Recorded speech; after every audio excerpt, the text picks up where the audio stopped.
बिस्मिल्लाहिर्रहमानिर्रहीम। अस्सलाम वालेकुम। मैं सैयद इमरान शफकत आपकी खिदमत में हाजिर हूँ। मौजूदा हुकूमत का सबसे बड़ा शिकवा या जो शुकूक व शुबहात किए जा रहे थे बयान, जनरल कमर जावेद बाजवा साहब आज खुलकर मैदान में सामने आ गए हैं और उन्होंने इस हुकूमत की सपोर्ट में अमेरिका से रब्ता किया है। वो वेंडी शर्मन जो हैं डिप्टी सेक्रेटरी पाकिस्तान से मुतल्लिक, उनसे रब्ता करके उन्होंने कहा कि भाई पैसे दो बाजी जी, ए की गल हुई। मतलब वो कह रहे हैं कि ज़रा दबाव डालें। मैं ज़रा थोड़ा सा लाइट एंड बात कर रहा हूँ कि ज़रा दबाव डालें ज़रा IMF के ऊपर। 1 अरब 20 करोड़ डॉलर उन्होंने हमें देने थे, वादा किया था।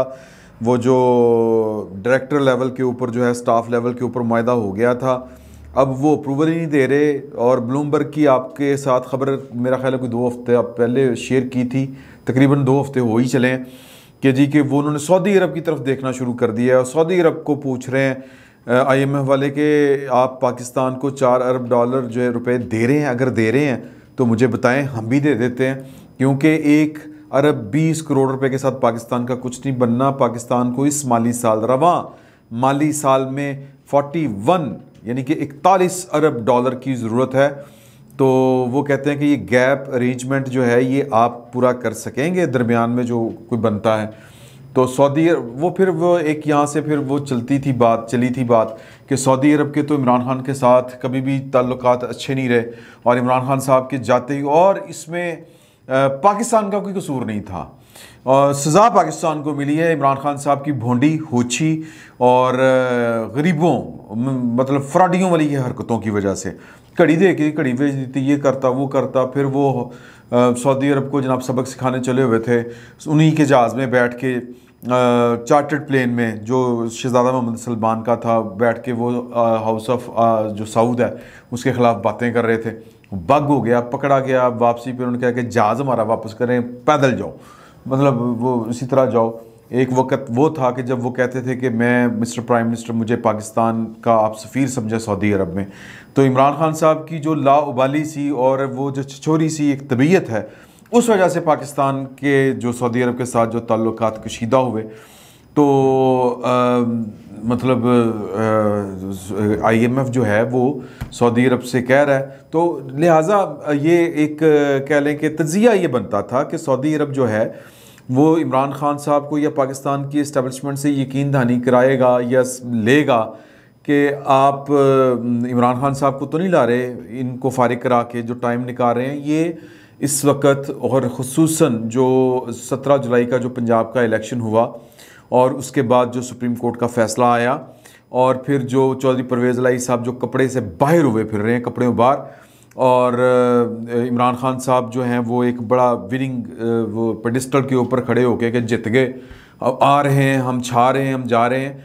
तो ये बातें होना शुरू हो गई थी बड़ी स्वीयर किस्म की कि पाकिस्तान की इस्टेब्लिशमेंट ने खेल खेला है इमरान खान साहब के, वो आज भी साथ है और इमरान खान साहब को वो बेसिकली कर रहे हैं कि अपना वो पाक साफ करके वो एक गैप अरेंजमेंट जो है वो किया है उनका, कि जो जितना मलबा था इमरान खान साहब की नाक़िस कारकर्दगी का वो इनके पे पड़े। वो फिर वो जो ख्वाबें सुनाई उन्होंने अपने कोर कमेटी के इजलास में, तो ये सारी बातें जो थी वे इनका असर ज़ायल करना गालिबन पाकिस्तान की इस्टेब्लिशमेंट ने ज़रूरी समझा। बातें बहुत ज़्यादा हो गई थी, खुसूसन जो सुप्रीम कोर्ट का आर्डर आया है कि जिसमें उन्होंने इमरान खान साहब की बेजा किस्म की हमायत की है, वो उनकी तरफ झुकी हुई नज़र आई है पाकिस्तान की सुप्रीम कोर्ट के चीफ जस्टिस और 2 मशहूर जज, जस्टिस एजाजुल एहसन साहब और जस्टिस मुनीब अख्तर साहब। तो इसके बाद मेरा ख़्याल है कि ये तासुर को ज़ायल करने के लिए ये वाला जो टेलीफोन किया गया है, जिसकी गवाही बाहर की जो इंडस्ट्री है, मीडिया जो है वो दे रहा है कि जो जनरल कमर जावेद बाजवा साहब हैं उन्होंने पाकिस्तान के लिए, और ये पाकिस्तान के अंदर इस वक्त बातें चल रही हैं कि जी के, और वो वाले लोग चला रहे हैं, वो वाले मीडिया हाउस जो बेसिकली इमरान खान साहब के आंख का तारा हैं या इमरान खान साहब उनकी आंख का तारा हैं, वो ये तासुर देने की कोशिश कर रहे हैं कि ये पाकिस्तान के लिए उन्होंने किया है, गवर्नमेंट को बेल आउट करने के लिए नहीं किया। अच्छा, वो गवर्नमेंट वाले कह रहे हैं, ये जो इत्तेहादियों की गवर्नमेंट है, कि हमने ये जो मुंह पे कालक मली है, इमरान खान साहब का सारा गंद उठा के अपने सर में डाला है, तो ये जो जूते हम खा रहे हैं ये पाकिस्तान के लिए खा रहे हैं। तो जिसने भी किया है, यानी कि हुकूमत में आए हैं, हुकूमत ली है और इमरान खान साहब को चलता किया है, वो भी पाकिस्तान के लिए किया गया है। यहाँ पर जो कुछ होता है वो पाकिस्तान के लिए होता है, पाकिस्तान के नाम के ऊपर होता है। तो वो तासुर ये देने की कोशिश कर रहे हैं। मैंने वो जो एक 92 न्यूज़ चैनल है उसमें देखा है कि जी पाकिस्तान के लिए उन्होंने किया है। अब ये पता नहीं, अब ये देखना पड़ेगा कि ये कोई हदायत थी कि जी कि ये जनरल साहब ने पाकिस्तान के लिए किया है, किसी गवर्नमेंट को बेल आउट करने के लिए नहीं किया। अगर ये हदायत थी तो फिर ये इमरान खान साहब के गैज़ व गज़ब से बचने के लिए, क्योंकि वो हर चौराहे में बैठ के कपड़े धोना शुरू कर देते हैं गंदे, तो एक तो ये बात हो सकती है, ये देखना पड़ेगा। लेकिन तासुर ये ज़ायल हो गया है। मुझे ये लगता है कि इन्होंने पाकिस्तान के लिए किया हो या किसी के लिए भी किया हो, ये बेसिकली अगर वो पैसे आएंगे तो इस हुकूमत का सांस जो है वो थोड़ा सा निकलेगा, पाकिस्तान आगे बढ़ेगा। तो ये तासुर जो था कि पाकिस्तान की इस्टेब्लिशमेंट जो है वो इमरान खान साहब के साथ मिल के उनको दोबारा लाना चाहती है, और जितना गंद है और जितनी बदनामी है वो इनके खाते में डाल दी है। और अब किसी भी वक्त जो है वो इनको ठुडा करा दिया जाएगा। शहबाज शरीफ साहब के चाह सारे पूरे हो गए, एक दफ़ा वज़ीर आज़म का टाइटल उनको चाहिए था, वो मिल गया, तो ब्ला ब्ला ब्ला ब्ला ये सारी बातें निकलना तब भी शुरू हो गई थी। अगर आपको याद होगा कि जब शहबाज शरीफ साहब वज़ीर आज़म बने, उनकी जो ओथ टेकिंग सेरेमनी थी उसमें जनरल कमर जावेद बाजवा साहब नहीं आए थे, तो लोगों ने बातें की थी, उंगलियां उठाई थी और सवाल उठाए थे कि क्या ये इमरान खान साहब के खौफ की वजह से हुआ है कि वो बातें ना करें, या ये तासुर देने की कोशिश की गई है कि जी कि वी आर न्यूट्रल्स, या कोई और बात है। तो ये बात जो है ये बहुत ज़्यादा महसूस की गई थी कि यार ये क्या बात हुई। तो जब तक पाकिस्तान की किसी भी गवर्नमेंट को अगर पाकिस्तान की इस्टेब्लिशमेंट की तरफ से सपोर्ट ही हासिल ना हो तो वो हुकूमत क्या चलनी है और वो क्या हुकूमत होगी। तो यही अब जो मामला बन रहे थे, चल रहे थे, वहाँ से भी यही शक पड़ रहा था कि यार इनको उस तरह से सपोर्ट हासिल नहीं है। तो ये मतलब तब से मामला चल रहे थे, अब ये असर ज़ायल होना शुरू होगा इसका। तो लेकिन सियासत का मैदान जो होता है उसमें कोई चीज़ हतमी नहीं होती, और किसी क्या एक स्टेप देख के ये पूरी कहानी जो है वो समझना मुश्किल होता है। तो फौरी तौर पर तो यही समझ आ रही है जो मैंने आपसे गुजारिश की। और वैसे भी जो सऊदी अरब हो, वेस्ट हो, पाकिस्तान वेस्ट के बगैर जो है वो चल नहीं सकता। अमेरिका, IMF, ये फ़ोन करके देख लिया ना जी आपने। तो ये आज वेस्ट ने एक जो अलामती जो है वो वहाँ सर एक एक्ट हुआ है कि वहाँ पर वो जो है ना जी फ़ाइनेंशियल टाइम्स, उन्होंने एक स्टोरी ब्रेक की है, कहानी पुरानी है, और ये रेहाम बीबी ने अपनी किताब में सारी ये वाली बातें लिखी हुई हैं, और ये हमारे नॉलेज में है कि अबराज ग्रुप। और मेरी रेहाम खान साहबा से एक दफ़ा बात हुई थी तो उन्होंने कहा था कि आप लोग इधर उधर फिरते रहते हैं, मतलब जो असल मसला था, जो मुझे जो टेंशन थी वो अबराज ग्रुप की थी कि इस किताब में मैं उनको बेनकाब करने जा रही हूँ, वो मेरे साथ, वो इंटरनेशनल माफिया मेरे साथ पता नहीं क्या वो सलूक करेंगे। तो रेहाम बीबी को अगर कहीं पर खौफ महसूस हुआ तो वो या वहाँ पर अगर उनको कोई तशवीश थी ये किताब लिखते हुए, तो वो आरिफ नकवी के मामले के ऊपर थी।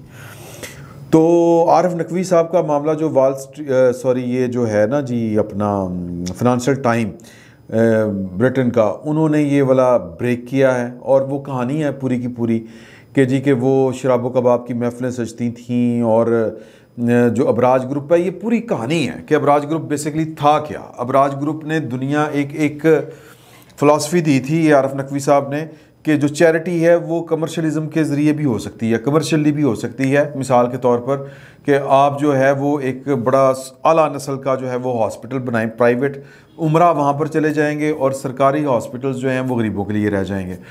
या फिर वो जो है एलिवेशन जो है पॉवर्टी को ख़त्म करने के लिए जो लोग मुख्तलिफ चैरिटी करते हैं, वो उनको मंसूबे बताते थे कि उनको, जिस तरह हम कहते हैं ना कि जी के गरीब को पैसे ना दो, चाइना की जो मिसाल है, उसको मछली पकड़ने का तरीका सिखाओ।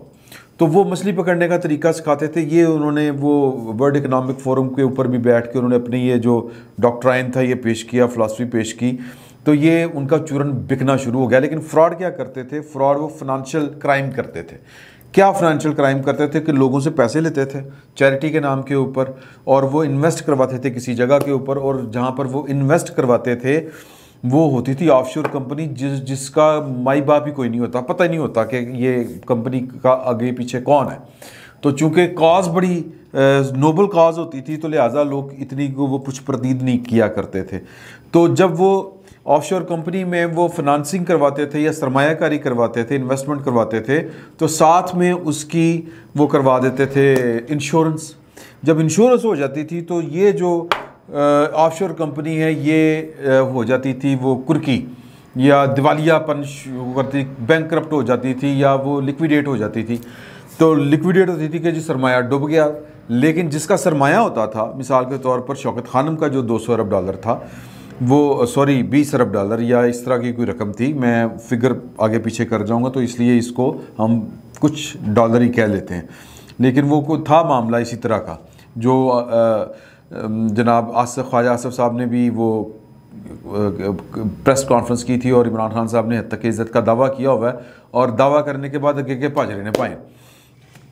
तो वो क्या करते थे कि जी के जो होती है ये वाली क्या होती है ये इंश्योरेंस वाले, वो तो मालिक का पैसा वापस कर देते थे क्योंकि इंश्योर्ड होता था। पैसा वापस हो गया तो वो जो असल रकम होती थी जो सरमायाकारी की होती थी वो बराज ग्रुप के अपने कार, आरफ नकवी की जो फ्रांस में बेटी बिज़नेस कर रही है अलग से, उसका बेटा बिज़नेस कर रहा है अलग से, वो बिलीनियर होते गए। अमेरिका ने ये वाली, क्योंकि बिल गेट्स जो साहब जो थे उन्होंने भी इसी तरह सरमायाकारी की थी और उस चक्कर में आरफ नकवी साहब उस फ्रॉड में पकड़े गए। तो जो अमेरिका में, तो अमेरिका की रियासत जो पाकिस्तान तो इस्लाम के नाम पे बना है ना, अमेरिका तो कारोबार के नाम के ऊपर बना हुआ है, टैक्स के नाम के ऊपर बना हुआ है। तो अमेरिका वालों का जो दीन है वो पैसा है, तो वो पैसे के ऊपर कोई कंप्रोमाइज़ नहीं करते। तो उन्होंने फाइनेंशियल क्राइम टास्क फोर्स जो बाइडन ने आते हुए बनाई थी और ये पकड़ लिया गया कि ये जो ऑफशोर कंपनियां बनती थी वो इन्वेस्टिगेट करके पहुंच गई ये आरफ नकवी की अपनी होती थी। तो आरफ नकवी का साथ कौन दे रहा था इस सारी नोबल काज में, ये वो शौकत खानम के रूह रवां जनाब इमरान खान साहब, और ये आरफ नकवी साहब शौकत खानम के बोर्ड ऑफ गवर्नर्स के भी हिस्सेदार हैं।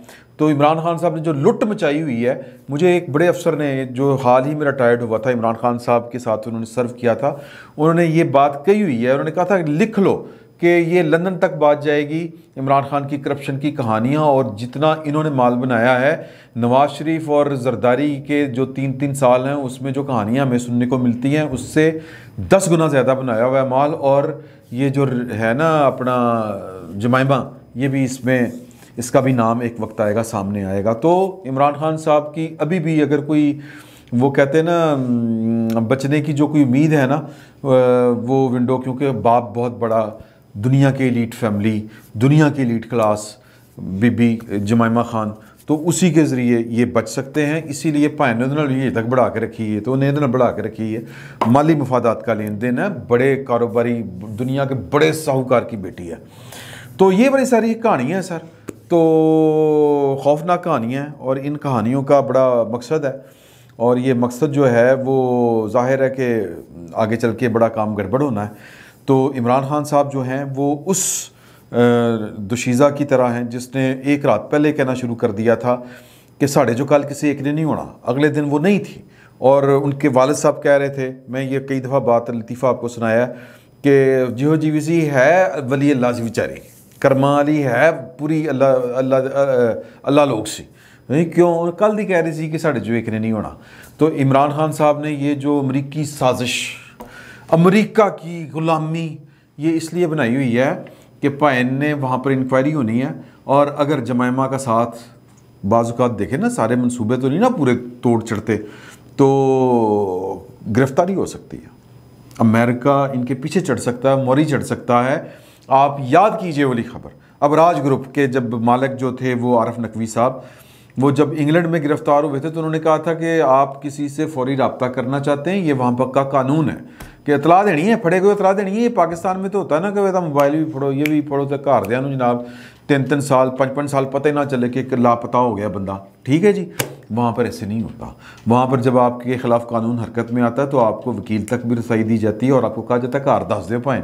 तो उन्होंने कहा कि आप किसी से कॉन्टैक्ट करना चाहते हैं, उन्होंने कहा जी कराओ वज़ीर-ए-आज़म पाकिस्तान तो सदर पाकिस्तान नाल। तो सर कहानियाँ बहुत गहरी हैं, ये सादा चीज़ें नहीं हैं। इमरान खान साहब पाकिस्तान की तारीख़ में इतना फिनंशियल करप्ट आदमी कोई नहीं आया होना जो बड़ी बड़ी कार्रवाइयाँ इसने डाली है। और ये जनाब, ये तो ख़बर सादा सी है ना, ये वाली अबराज ग्रुप की जो ये फिनंशियल टाइम ने आई है, हल्का सा फ्रॉड है। जब ये तहकीक होनी, अभी वॉल स्ट्रीट जर्नल की भी खबर आनी है अमेरिका से भी। तो बेसिकली ये इशारे हैं कि खान साहब जो हैं वो उनके साथ नहीं चला जा सकता, इतना बड़ा फ्रॉडिया आदमी जो है वो किसी रियासत का सरबराह नहीं हो सकता। तो उसके साथ जो है वो हुकूमत में हो, ऐसी हुकूमत के साथ नहीं चला जा सकता। तो अब इसको आपने ग़ुलामी से आज़ादी ते फलानी जो भी कहना ये आपकी मर्ज़ी है, क्योंकि कुछ लोगों को नफ़रत, वो प्रोपेगेंडा है सर। प्रोपेगेंडा बड़ी खौफनाक चीज़ होती है। प्रोपेगेंडा इतनी खौफनाक चीज़ होती है कि आप लोगों को, ये जो होते हैं ना हमारे खुद के हमलावर, ये प्रोपेगेंडा का शिकार हुए होते हैं। प्रोपेगेंडा इतनी खौफनाक चीज़ है कि वो उसको लग रहा होता है कि मैं ठीक कर रहा हूँ। मुझे जो बताया गया है कि मैं इसके ऊपर हमला करूं, जो कलमा गो है, मस्जिद में जाके धमाका करूं और मुसलमानों को शहीद करूं, मुझे जन्नत मिलेगी। ये प्रोपेगेंडे का नतीजा है। तो प्रोपेगेंडा तो इतनी खौफनाक चीज़ है। तो लिहाजा पाकिस्तान के इदारों ने बड़ी मेहनत के साथ कोई 20 साल लगा के, 12, 14, 20 साल जितने भी आप कह लें, लगा के पाकिस्तान की मैच्योर पॉलिटिकल पार्टीज़ को चोर डाकू करार दिया हुआ है। तो उनसे जो नफ़रत है लोगों की, वो उस नफ़रत का कांटा इमरान खान साहब खा रहे हैं। तो लिहाजा वो आपको पारसा लग रहे हैं, वरना उनकी पूरी हिस्ट्री निकाल के देखें, वो चीज़ क्या है आपको लग समझ जाएगी। लेकिन जाहिर है कि जिनको नफ़रत है, जो प्रोपेगेंडे का शिकार है, उनकी आंखों पर अभी पट्टी बंधी हुई है, टाइम लगेगा उतरते हुए। और अब इसके से ज़्यादा क्या कहें। तो फिल वक्त आप ये अपने क्या कहें खातर जमा रखें कि बाजी उस तरह से नहीं थी जिस तरह की हमें समझ आ रही थी। चीज़ें कुछ और तरह से होनी शुरू हो गई हैं। और ये जो फ़ोन था बाजवा साहब का, ये बड़ा मानी खेज़ है और सियासत है, लेकिन कोई चीज़ हतमी नहीं होती। किसी भी वक्त कुछ भी हो सकता, ऐसे कुछ भी हो सकता। फिल वक्त इतना ही। बहुत बहुत शुक्रिया आपका।